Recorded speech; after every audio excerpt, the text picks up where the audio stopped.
Today we are going to fly into the danger zone by looking at the watch collection of possibly one of the greatest action heroes, Tom Cruise. From the red carpet to the silver screen, Tom Cruise has worn a lot of watches, and a watch speaks volumes about a man. So today we are going to check out 15 watches ranging from economical to extravagant to find out who Tom Cruise truly is. Welcome back to the WatchGecko channel, all of you beautiful watch heroes and nerds. I'm your host Chris, and for this video I've tried to include as many watches as possible. Now, if I have missed any out, please drop a comment and let me know. And just before we take off exploring Tom Cruise's epic watch collection, if you are interested in watches or watch straps, go and check out the WatchGecko website. We stock a huge range of unique watch brands and high quality watch straps, from metal bracelets to rubber and military style nylon. You can use the link in the description or scan the QR code on screen. Thank you for your support. Now let's look at some watches. So let's start with the cheapest watch on today's list. It's the Casio DW290, and it's kind of like a cheaper G-Shock really. This is worn by Tom Cruise in the first Mission Impossible film way back in 1996, so just a mere 29 years ago. It's actually a pretty good watch, and for around £40 it has a pretty fantastic backlight, a day-date function, stopwatch, alarm clock, 200 meters of water resistance, and of course all the other Casio features. I actually own this watch, and despite some people thinking it's a bit of an uggo, I kind of like it. Now let's push the clocks back 10 years. In 1986, you may have heard that Tom Cruise stars in a little film called Top Gun.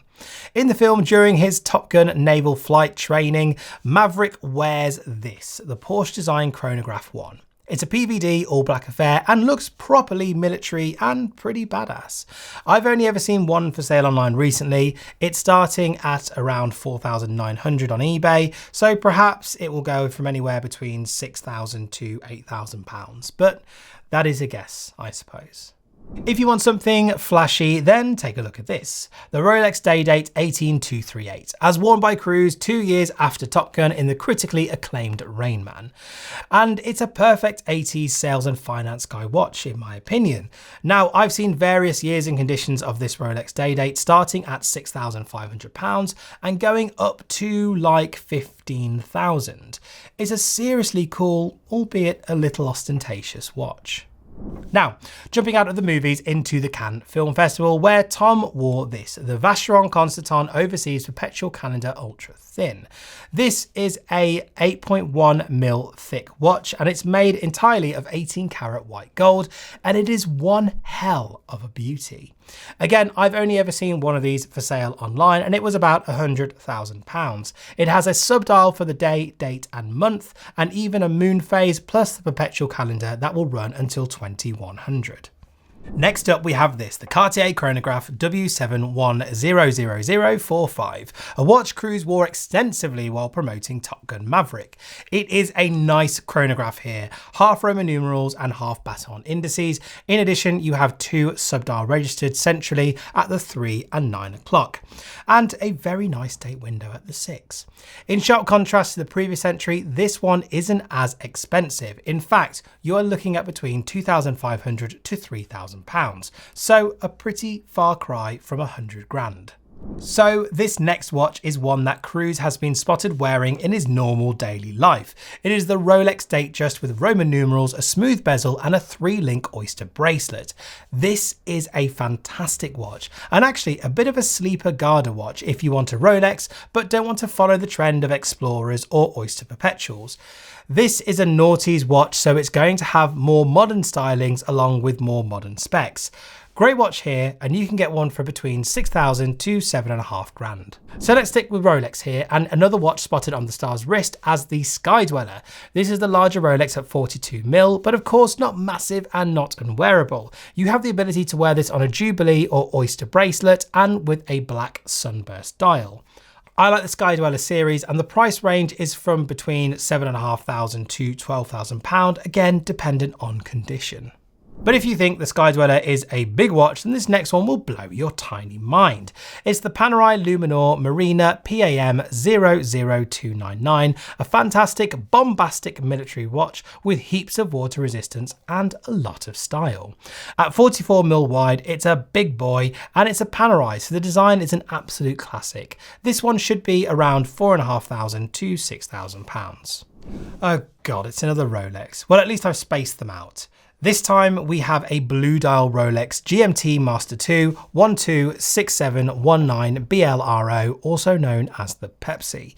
The blue dial is a little different from the more common 904L stainless steel Rolex Pepsi. First, obviously, because I already said it, it has a blue dial. Secondly, it's not stainless steel. Nope, this version is white gold, and this one goes for around £35,000, but it could well be more at auction. Now, from a watch at 35 grand to one that costs a mere 600. God, I love yo-yoing. It's the TAG Heuer SEL Quartz Chronograph, a watch worn by Tom Cruise in the 1996 smash hit Jerry Maguire. It's actually a very cool and very modest watch for the role he's playing here, a sports agent, but he definitely makes it work nonetheless. It's the 90s tag, so 90s tags are, let's be honest here, kind of an acquired taste.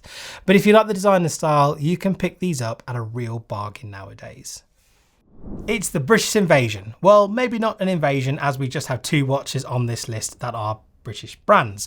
First up, we have the Bremont ALT1-C, a nice looking watch. Again, I don't quite know why Bremont gets the hate that it does. I would absolutely buy a Bremont if I found a style in a price range that I quite liked.